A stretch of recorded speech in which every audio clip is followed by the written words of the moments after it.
Indian national Congress 12-13 ward committee Kalichanadukkam മണ്ഡലം Mahatma കുടുംബസംഗമം P Balachandran Pushpagiri നഗറിൽ വെച്ചാണ് നടന്നത്. കുടുംബസംഗമവും ആദരിക്കൽ ചടങ്ങും DCC general secretary advocate PV Suresh ഉദ്ഘാടനം ചെയ്തു.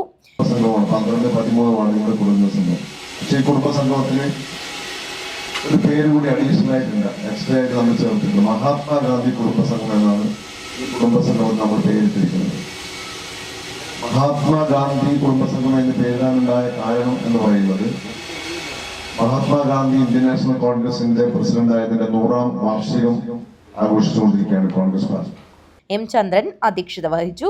Block president Madhusudanan Baloor, youth Congress ജില്ലാ പ്രസിഡന്റ് KR കാർത്തികേയൻ, മാധ്യമപ്രവർത്തകൻ സിജോ P. ജോസഫ്, മണ്ഡലം പ്രസിഡന്റ് മാണിയൂർ ബാലകൃഷ്ണൻ, ബ്ലോക്ക് ഭാരവാഹികളായ KK യൂസഫ്, ബാബു മാണിയൂർ, പാച്ചേരി കൃഷ്ണൻ, മണ്ഡലം ഭാരവാഹികളായ ബേബി പുതുപ്പറമ്പിൽ, ബേബി MJ, സുരേഷ് വളപ്പാടി, KSU ജില്ലാ general secretary Ashish Adukkam, youth Congress Kanhangad നിയോജകമണ്ഡലം സെക്രട്ടറി രാഹുൽ നർക്കല, മഹിളാ കോൺഗ്രസ് മണ്ഡലം പ്രസിഡന്റ് തങ്കമണി C, രാജകുമാരൻ നായർ, സോണിയ ജോസഫ്, മധു മൂപ്പിൽ എന്നിവർ സംസാരിച്ചു. ചടങ്ങിൽ വെച്ച് ആദ്യകാല കോൺഗ്രസ് പ്രവർത്തകരെ ആദരിച്ചു. News bureau Kalichanadukkam.